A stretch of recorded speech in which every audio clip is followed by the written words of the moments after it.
The result is an Assassin's Creed game that finally feels as large as the aspirations Ubisoft has had for the franchise since it launched 11 years ago.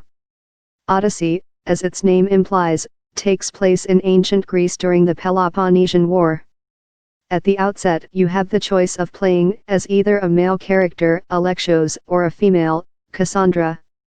Choosing one over the other doesn't impact the story or the abilities you can use. It's more of a means of bringing some much-needed gender diversity to action games. That said, Ubisoft used Alexios in much of its marketing material, which seems like a wasted opportunity to show gamers the kind of options they'll have right off the bat. That aside, Ubisoft created a gorgeous version of ancient Greece. Whales breach the water's surface as you sail on your trireme, the Adrastia, rams graze along hillsides, and cities are filled with citizens who go about their business and interact with each other. True to form, Ubisoft also dove deep into the actual history of ancient Greece. Historical figures pop up in various missions, and those smooth, white marble statues the time period is known for are accurately painted just as they originally were. Odyssey tells the story of Alexios/Cassandra's quest to discover his/her own origins and dismantle a cult that is determined to take him/her down. Naturally, there's also a litany of side quests that you can explore for hours on end, after completing the central story.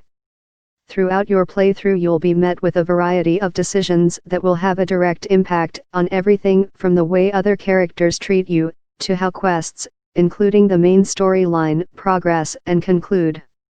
You can convince characters to join you on your quest, become their enemies or even their lover. There are 9 different endings to Odyssey's main story, though you'll have to make specific decisions at certain points of the game to ensure you get the good one. After the success of the ship-based Assassin's Creed Black, Ubisoft realized it needed to add more naval combat and exploration to the series.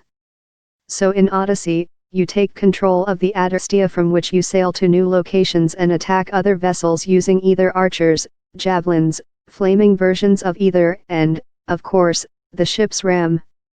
There's nothing better than smashing headlong into another ship and cleaving it in half. Hit them hard enough, and you can disable enemy ships, at which point you can board and plunder them. As enemy ships sink to the deep, sharks swarm to feast on the unlucky crew members. On foot, combat is similar to Assassin's Creed Origins.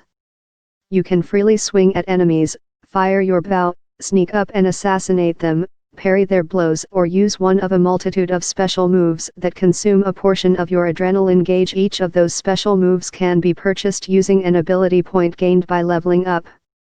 You can further build up those skills by dumping more points into specific abilities or simply unlock new ones. It's your choice.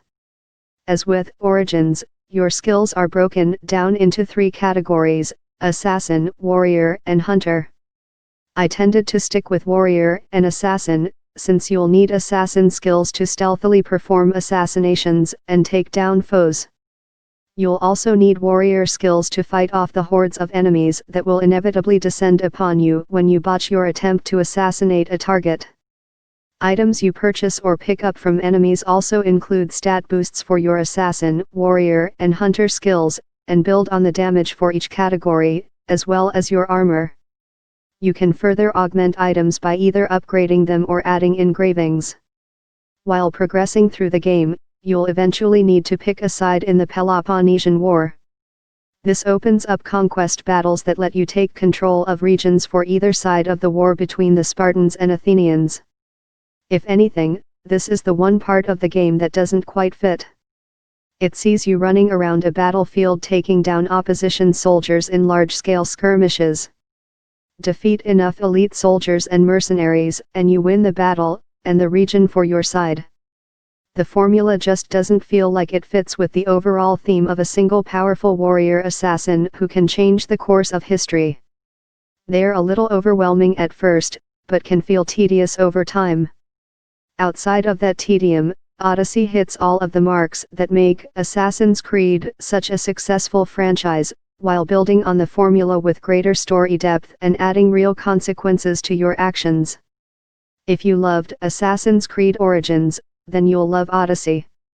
And if you left the series long ago, because you felt it was simply a hide-and-seek simulator, then you'll need to jump back in with this one. More from Dan, email Daniel Howley at Dowley @ follow him on Twitter at Daniel Howley. Follow News Pulse Finance on Facebook, Twitter, Instagram, and LinkedIn.